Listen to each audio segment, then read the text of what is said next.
listen to the silence of space. Tonight, we will fall asleep to stories about the space station and those who work there. Just close your eyes and let the voices from NASA take you to the stars. Houston, we have a podcast. Welcome to the official podcast of the NASA Johnson Space Center, episode 26, Can You Hear Me Now?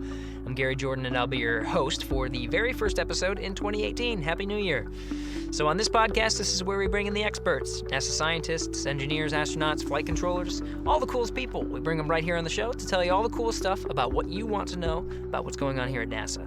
So today, we're talking about space communications and communication networks with Bill Foster. He's a ground controller in Mission Control Houston, and we had a great discussion about how space communication works, what it will look like in the future, and why it's so important to make missions successful. So with no further delay, let's go light speed and jump right ahead to our talk with Mr. Bill Foster. Enjoy.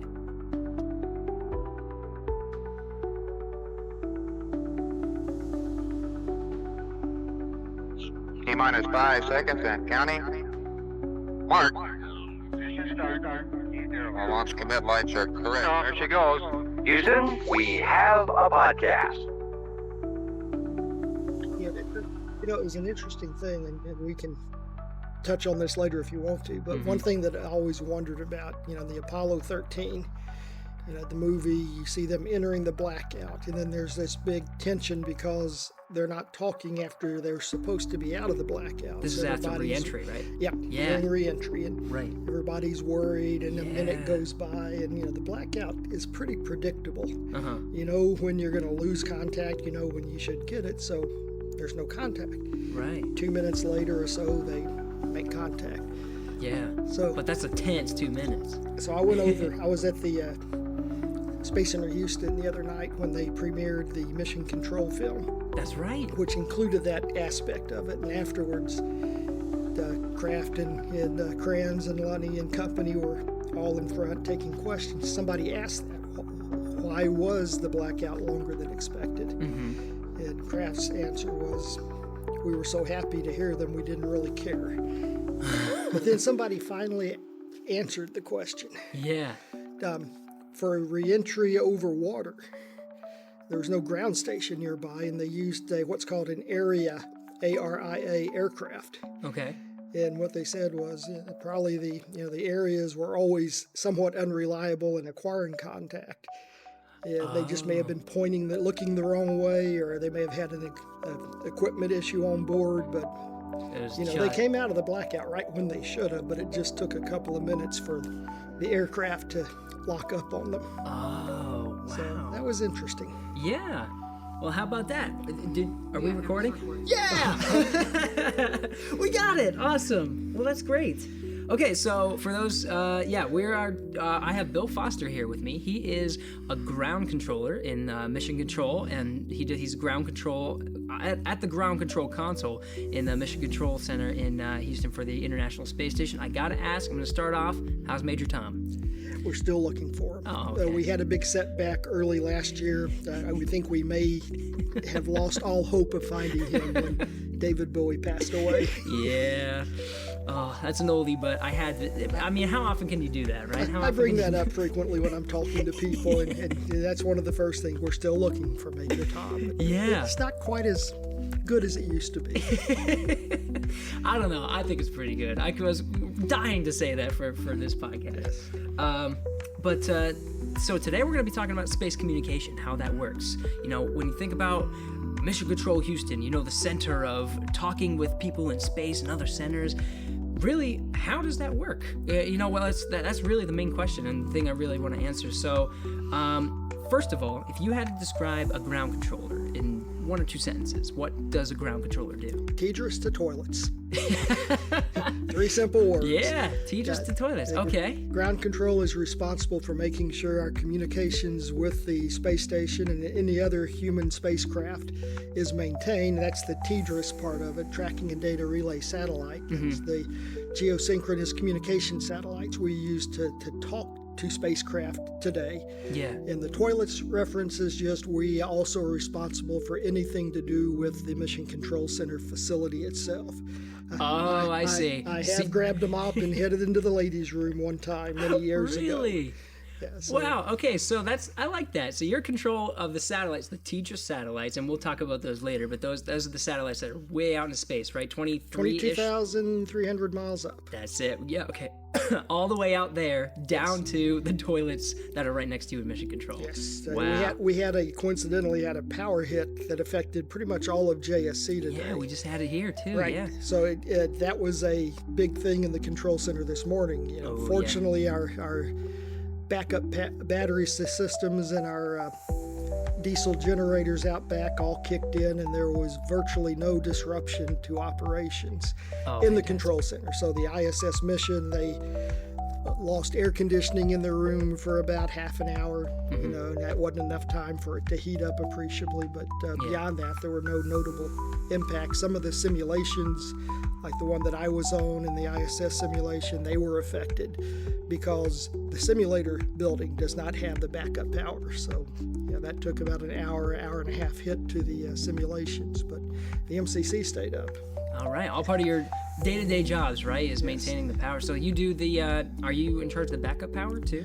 Well, we have to be aware of it. The Center Operations Directorate here at JSC provides that power to us. They maintain and operate all of the systems, the diesel generators, the large banks of batteries that are always online. But if we have a power issue like we did today, then the GC is the first person that the flight director goes to find out what's happening, and we have to make sure that our backroom support personnel are working with the center ops personnel to understand what happened and to take whatever steps are necessary to ensure it's no impact or minimal impact operations. Nice. Okay. Well, okay. So another, the big thing that we really want to talk about today is your responsibility as ground controller is the communication networks that gets us, you in mission control and everyone there, especially Capcom, talking with the folks in space. That's really the thing. So how is that set up? How do you go from a headset down in mission control to, whatever I forget what the device is called, but where the astronauts talk into? Yeah, well, it's a complicated system, but as you said, it's a loaded question, I guess. Everyone in the control center has a headset on. Our biggest tool is communications, whether it's looking at data coming down to us, being able to send commands up, talking to the crew, or talking to each other. So we have our voice system that we call device, digital voice interface communications equipment. Say that a bunch of times. Oh yeah. Is it you pronounce it device or is it device? You just do device? I do device, but some people say device. Okay. But it's just DVICE. Oh, okay. So device. The E. So stutter into it. Device. Okay, cool. So device is a digital voice communication system. So when you put on your headset and you plug it into the console, the jack set that connects it to device, and then you log into your device, that's establishing a connection into a computer in another part of the building. Oh. And once you pull up a given voice conference, or we call them loops, to talk on, when you talk, the device system turns that into bits, ones and zeros, sends it over a fiber optic cable down to the computer system in the bottom, sends it back out to anybody else that's listening on that loop, turns it back into audio. When Capcom talks on it, on the space to ground loops, it goes down to device, gets turned into audio, gets sent over to what we call air to ground voice equipment, or AGVE. That equipment takes it and modulates it, adds it to the command link that we have going up to the space station.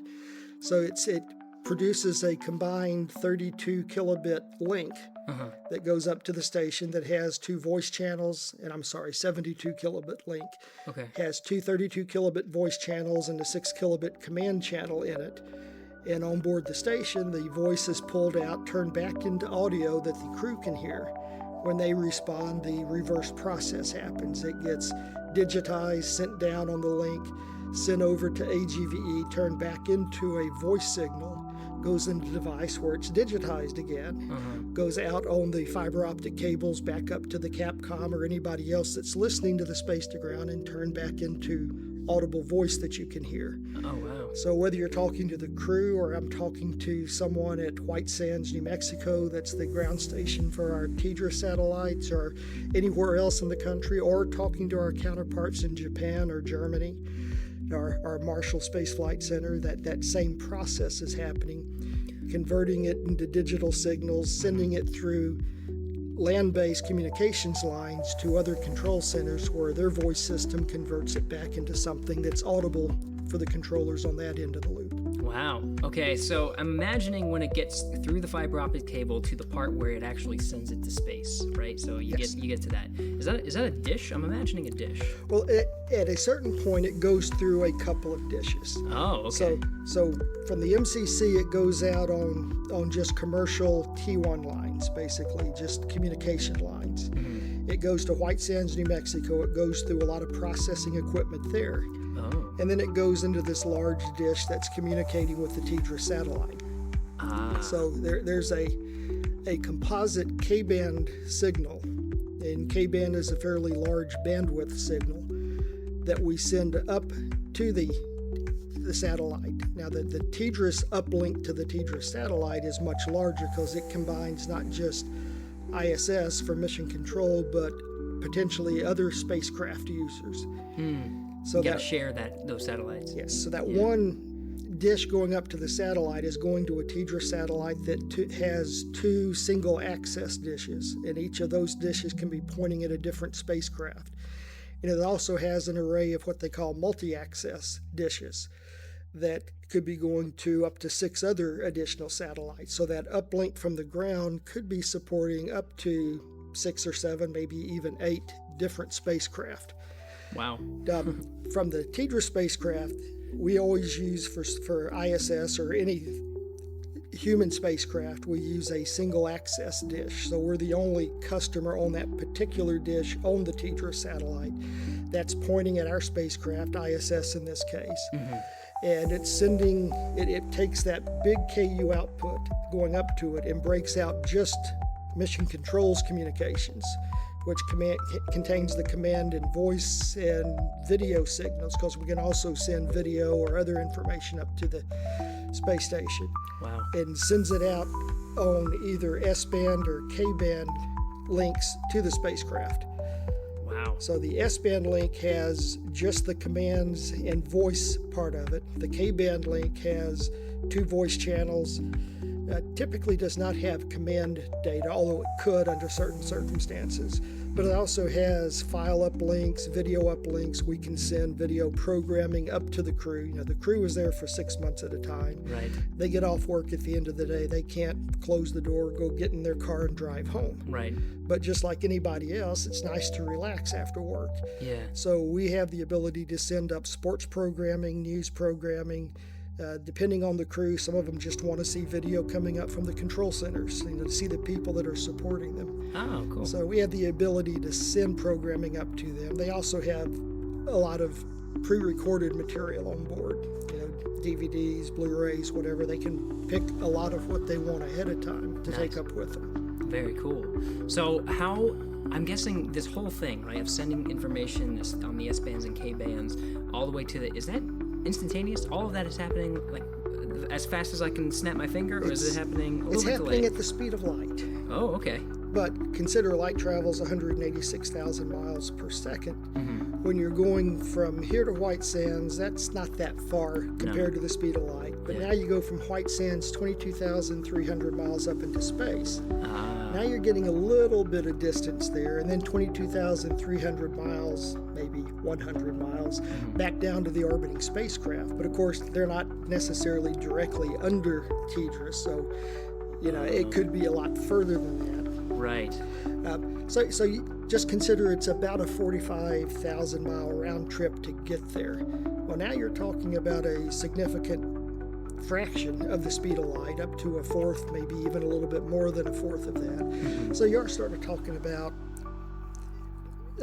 in the quarter to half a second delay, particularly if it's round trip. We talk to them and they respond. Mm-hmm. Well, now you're going 90,000 miles round trip, plus the time it takes for the crew to hear what you're saying and respond to it. So if you're talking to the crew from the ground, and I've only done this once, and I've seen other people that don't do it often do the same thing. You talk, they don't respond in what your mind assumes is a normal response time. So you think they didn't hear you, and you start talking again, and about that time their response is coming in. Yeah. So it's really easy to talk over each other. So the experienced Capcom knows, say what you're going to say, wait, the response will be coming, and then continue that way.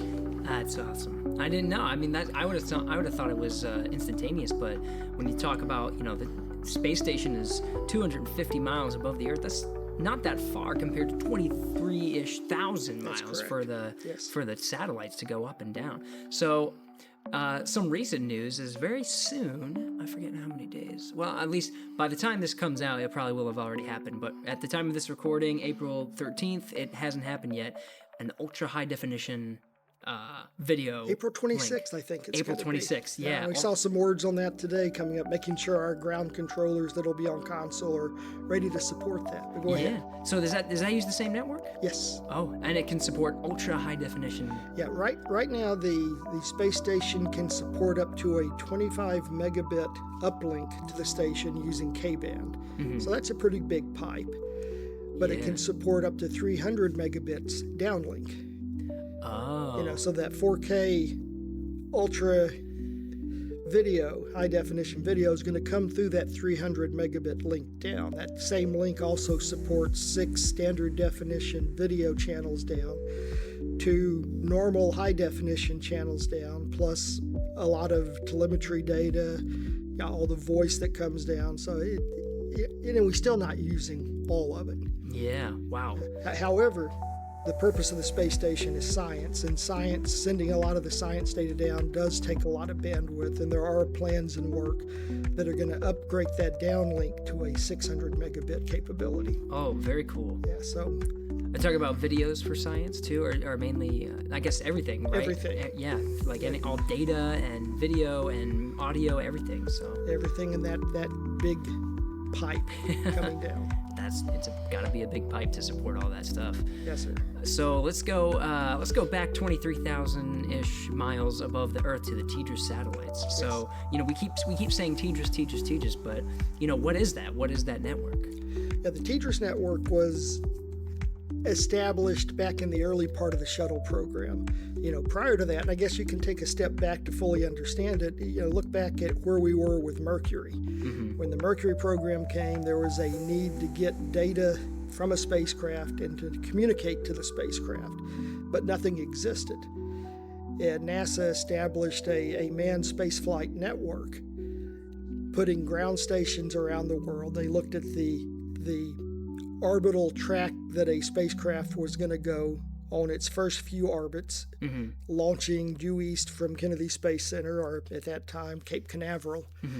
And they placed ground stations to cover a lot of that area in Africa and Australia, Bermuda, across the United States. So you had ground stations in Corpus Christi, for instance, in California. So when you launched, the spacecraft would go over those ground stations, and if it was a straight overhead pass, it could last as long as 8 minutes. And during that time, you could communicate with it. But for Mercury, they really didn't have a good way to get the data back to the control center at Cape Canaveral. Oh, so it was just going to the ground stations, right? Right. So they sent people out there, and they had teletype communications between the ground stations and the Mercury Control Center, where information could be passed back and forth to the people on the ground or the people back there. Well, they knew as we were moving into Gemini and beyond that wasn't going to work. Right. Mission Control in Houston was designed to have a integrated communications network, which became known as the NASA Communications Network, or NASCOM, that would connect all of this together. But you still had the limit that the spacecraft had to be over a ground station. And because of the way they were placed, for 2 or 3 orbits, you could have maybe not quite half of the orbit covered by ground stations, maybe less, but you'd have a lot of that where you couldn't communicate with it. And that's how we did Apollo. Now, for Apollo, they also used several tracking ships and aircraft to cover areas where there were no ground stations, but they knew there was going to be critical events happening. Oh. And those were all tied together, and all the data did go back to Mission Control in Houston. So we didn't have to send personnel out to the ground stations for Gemini, Apollo, or beyond. All of that came into the control center. So there were no satellites established at this point, right? All the information from the moon was going to all these different points on the Earth. That's correct. When we landed on the moon, when the first steps on the moon, I believe that was coming to us through Australia, through the Canberra, or which station? It wasn't Canberra, but one of the stations in Australia. Wow. And all being relayed back to us.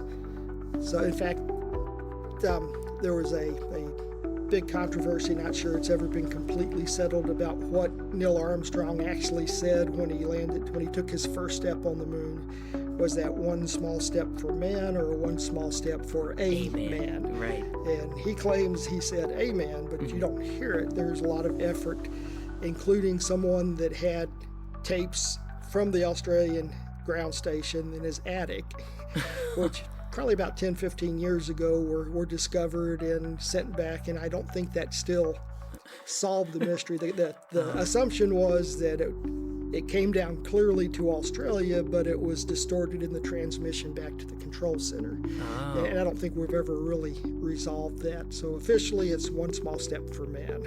Right.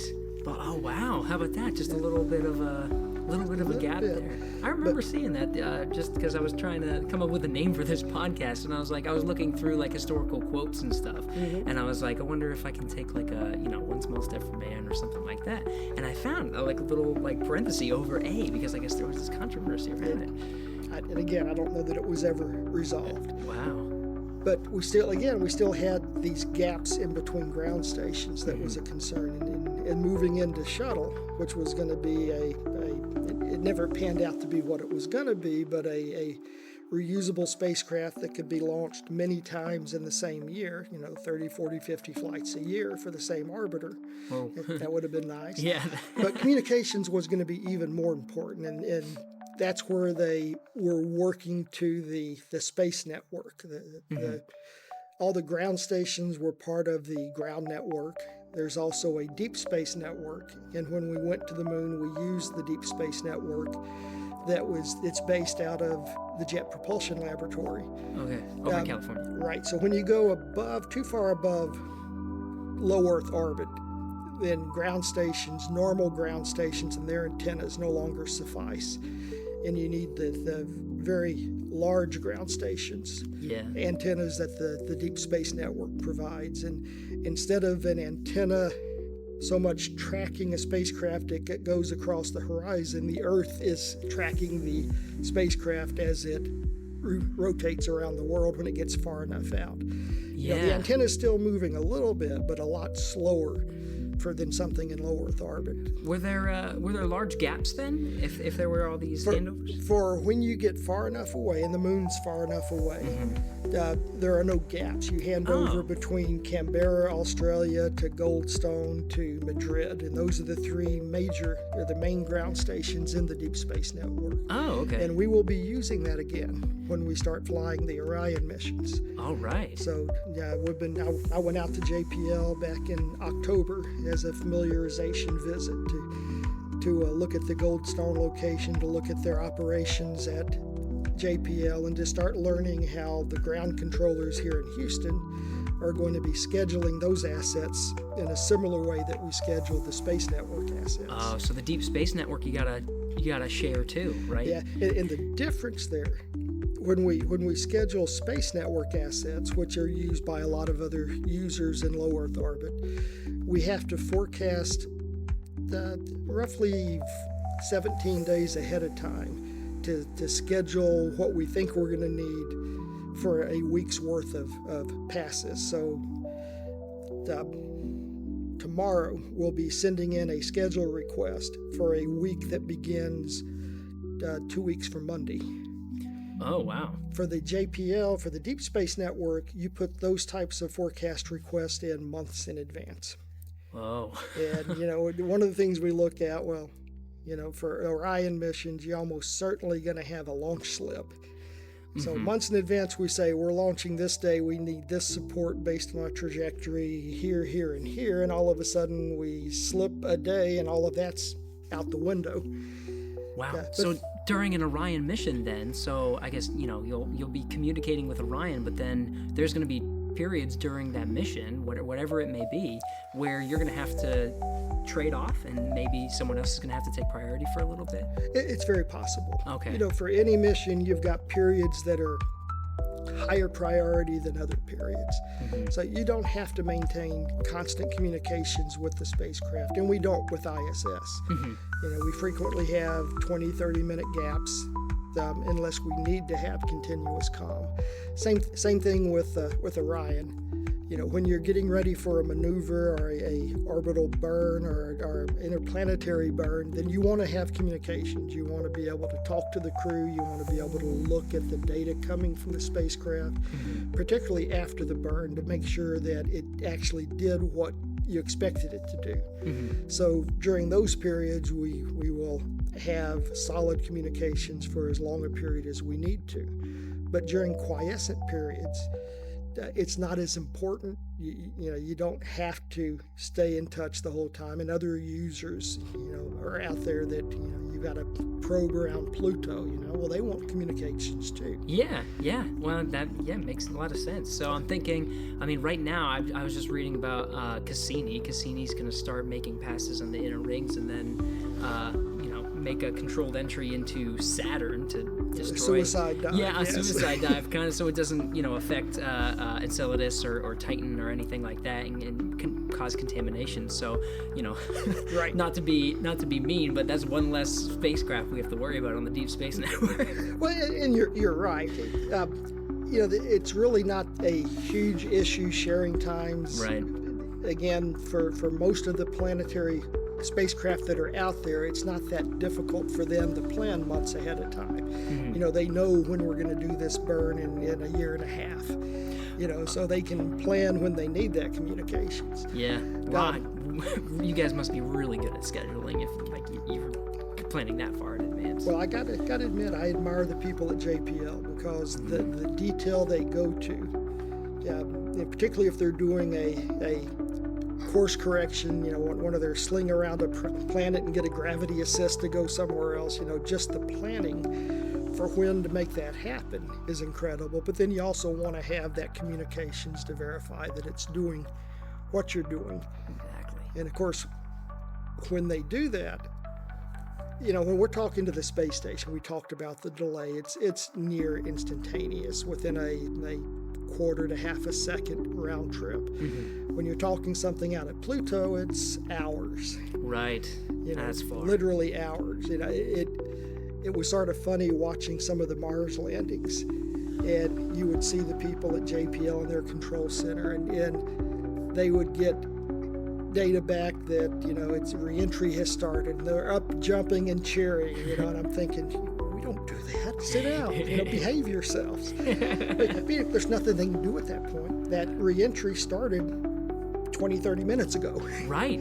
At that point, it's like a replay. Right. Chutes are out. Yay! Jump up and down. And it's, come on, But for us, when the shuttle landed, chutes were out. We still had work to do, and this was virtually real time. So it's, you couldn't jump up and down and shout and whatever. But for JPL, that's okay. They're watching events that happened. It may have already crashed and burned by that time, but they don't know it yet. Yeah. And fortunately, in most cases, it didn't, and it lands very nicely. And the rovers are wandering Mars, doing great things years beyond what they were planned to do. Oh yeah. So you got to admire those people out there. Oh yeah. Curiosity. However, if you go to their control center, right in the center of it, they got this little plexiglass plate with an emblem down there that declares they are the center of the universe. I don't know about it. A little egotistical, but okay. It's a great place. Yeah. So they were using the Deep Space Network then to Yes, they almost exclusively use the Deep Space Network. Okay, but us, I would say, we use for the International Space Station the TDRS satellite. Right, the Space Network. Okay, cool. We use the GN, the ground network for Space Station. Very rarely. We use Wallops and White Sands and Armstrong. Their VHF radio capability as an emergency voice capability for the space station. Okay.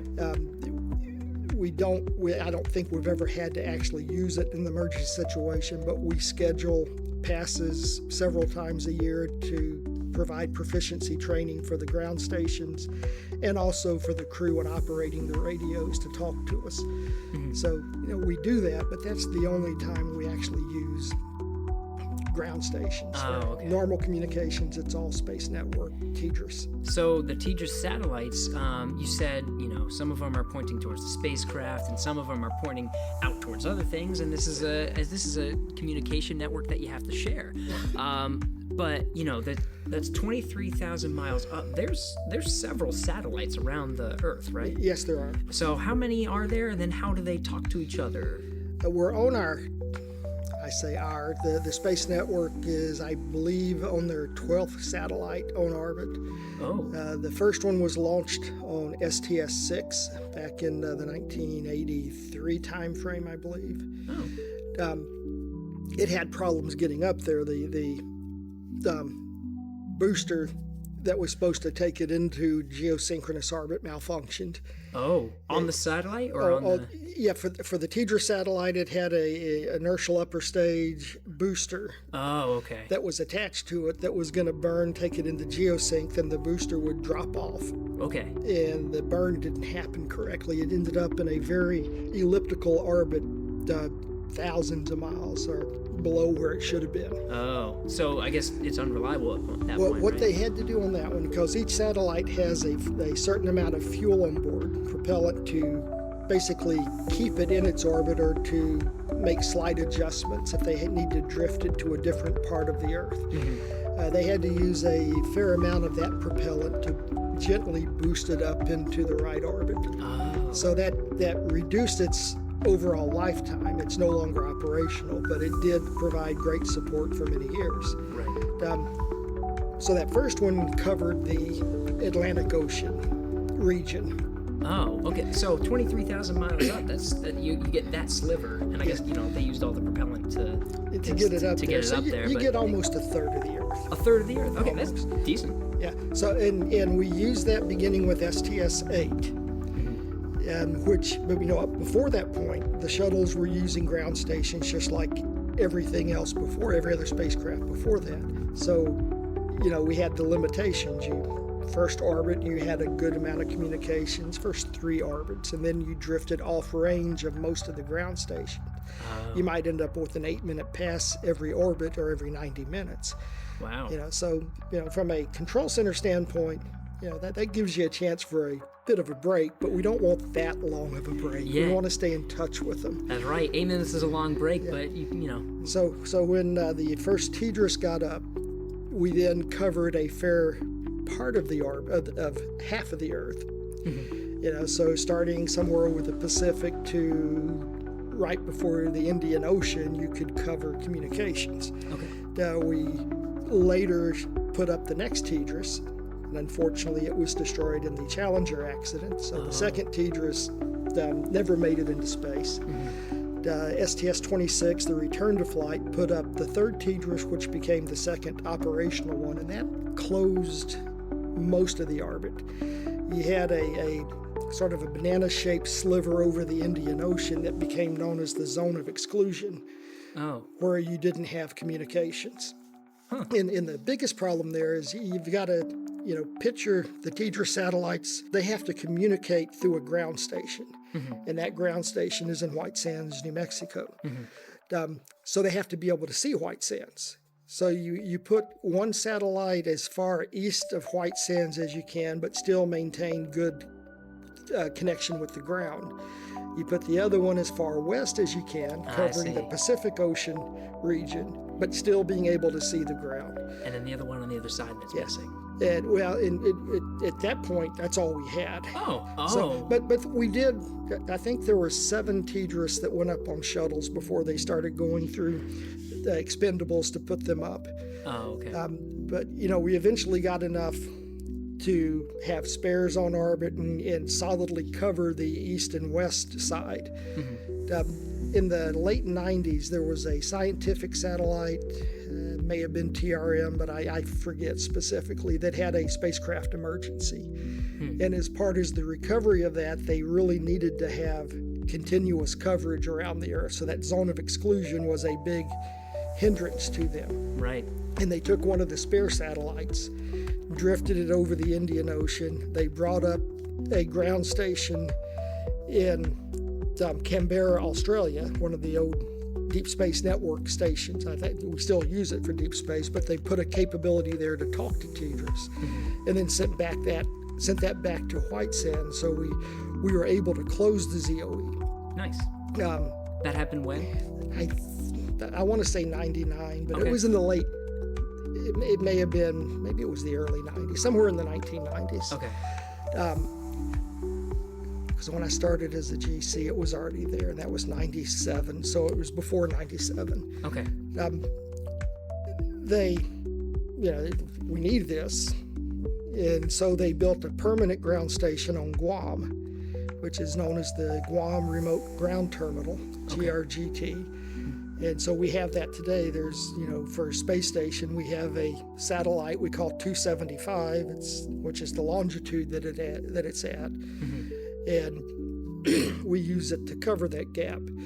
For a long time, there were limitations to that. For instance, the ground link between Guam and White Sands didn't have enough bandwidth to cover video.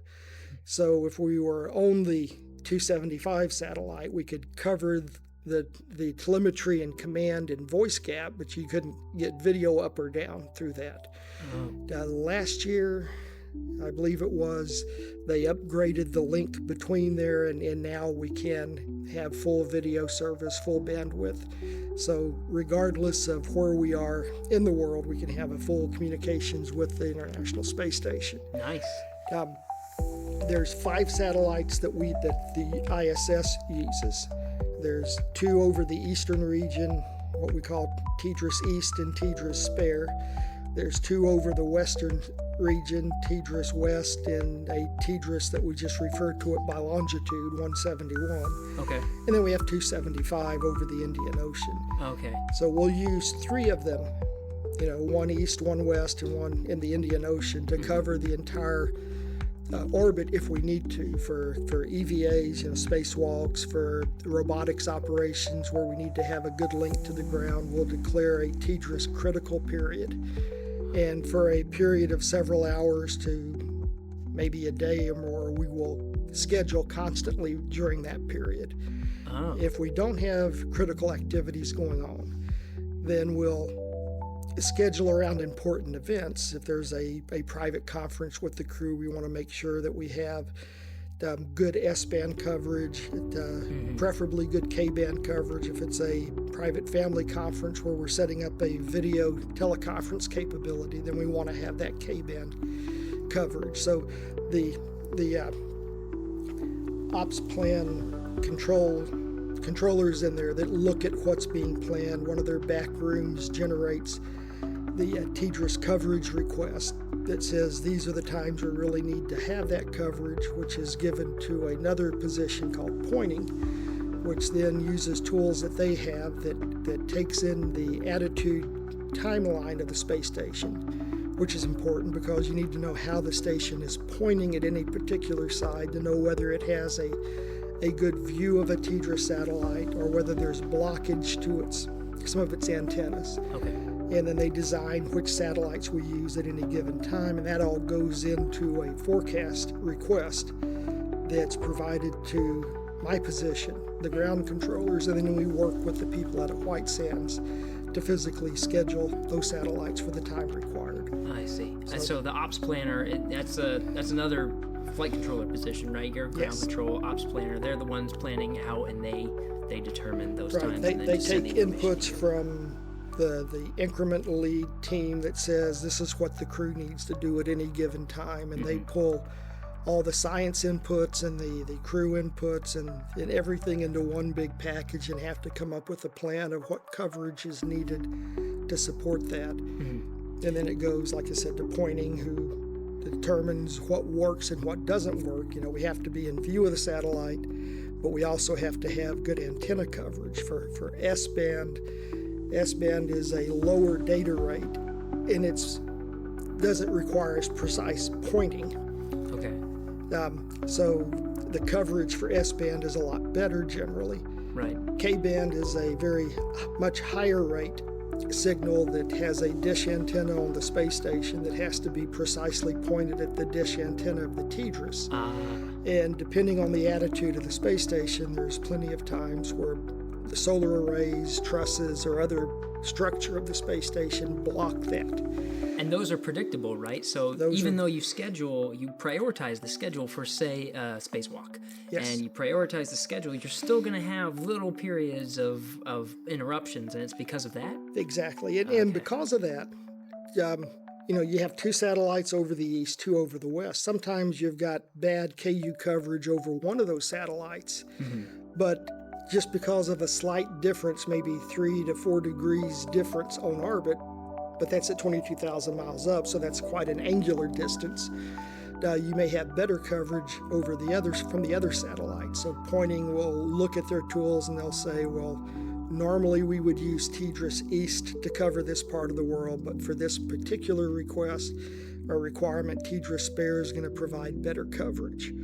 Or normally we would take TDRS East until we run out of view of it, and then if we needed 275 hand up to it, well, maybe that last portion of the pass is bad coverage, but 275 is good. And since we can do video through that now, then we can move on. They'll say, let's schedule this for that period of time. Right. So there's a lot going on behind the scenes that creates that clean coverage that we're just not aware of. There's handovers. That's all the forecast period. That's saying nothing ever changes, but it does change frequently. So in the real time period, we once the forecast is scheduled and set, you enter the real time period about a week before you actually start using that, which means pointing now comes and says, well, the trajectory's changed a little bit since we generated that forecast request, or the spacewalk's been added here, or something else due to some reason that wasn't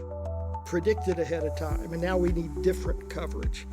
So that then comes into a system where they generate what we call a flight note that says, change up our coverage based on this, and the flight director will have to approve that, and then the GC, my position, will go work with White Sands and say we need to give up this time but get this time, and White Sands may say, well, another user has that time, so what's the priority? Can we bump the other user, or is it a TDRS critical period that's driving that, in which case we probably can bump the other user, because human spaceflight has higher priority in general than scientific spacecraft. I see.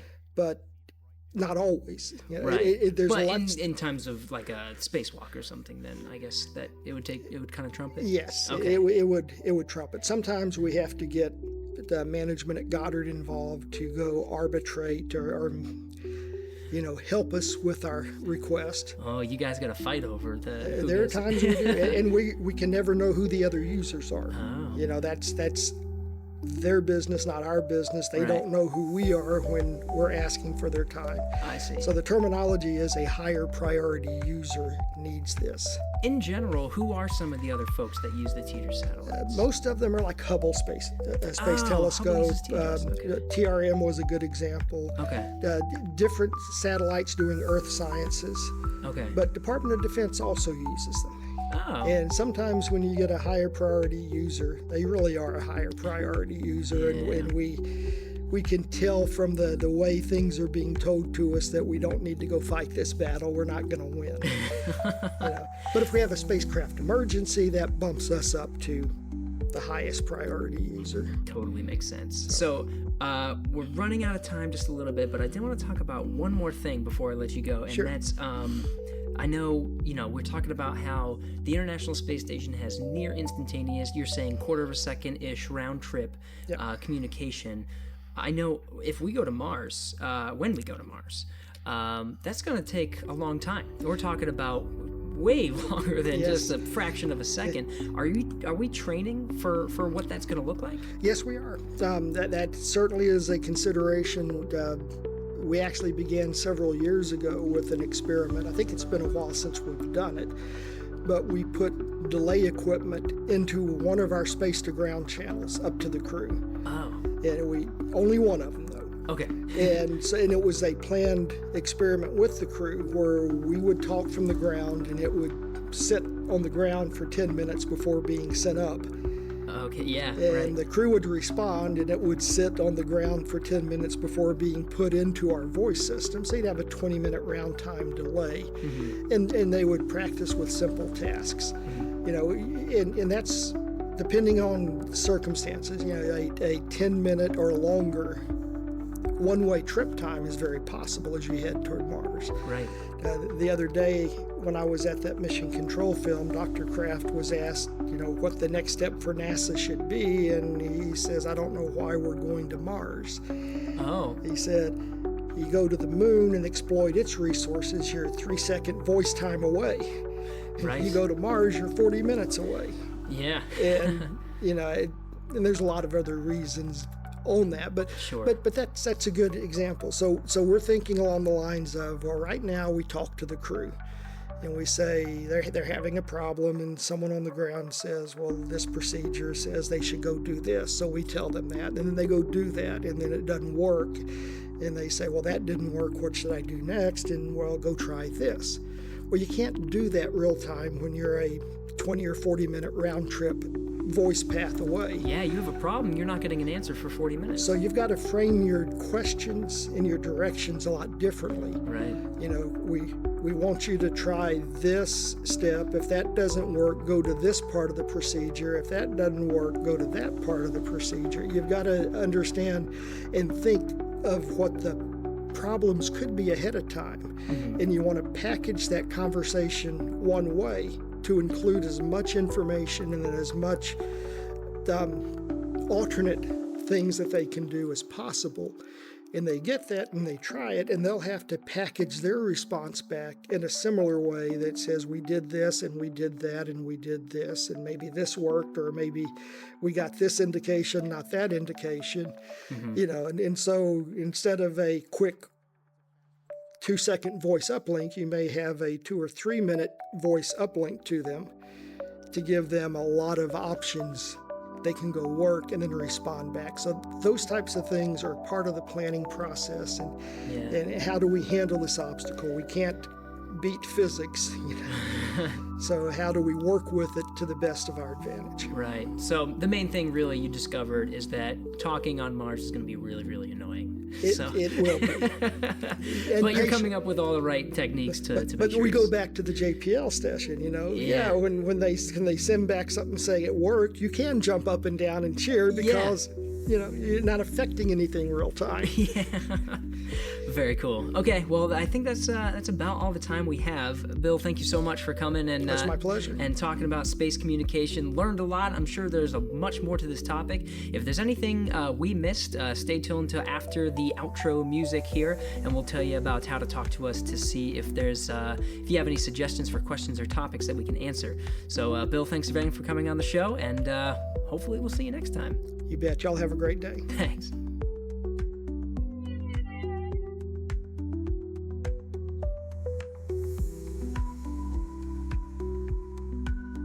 Houston, go ahead. Stop of the space shuttle. Roger, 0G, and I feel The fine. shuttle has cleared the tower. indeed for all mankind. It's actually a huge honor to break a record like this. Not because they are easy, but because they are hard. Never Houston, welcome to space. Hey, thanks for sticking around. So today we talk space communication with Bill Foster, and you can learn way more about it if you go on the internet. Great place to go for more information for pretty much everything, including learning about space communication. So I have a website here called deepspace.jpl.nasa.gov, or you can just go and search for DSN Now. That's Deep Space Network Now. It's a really cool website where if you go, you can actually see which satellites are being used for which things in the Deep Space Network. That was one of the main things that Bill and I talked about today. If you want to know more about the International Space Station, where we are sending a lot of our space communication now on a day-to-day basis, you can go to nasa.gov/ISS and learn everything about all the latest updates about the International Space Station. We have blogs and articles and scientific updates on a day-to-day basis, so make sure you go there. We're also very active on social media for the International Space Station. On Facebook, the title of the page itself is called International Space Station. On Twitter, it's @space_station, and on Instagram, it's @ISS. If you go to any one of those, you can find some great information, but you can also use the hashtag AskNASA on any one of those platforms, and we'll take a look, and you can submit an idea for a podcast topic, or maybe you just have a question, and we'll try to address it later on a podcast. Just make sure to mention Houston, we have a podcast in that hashtag. This podcast was recorded on April 13th, 2017.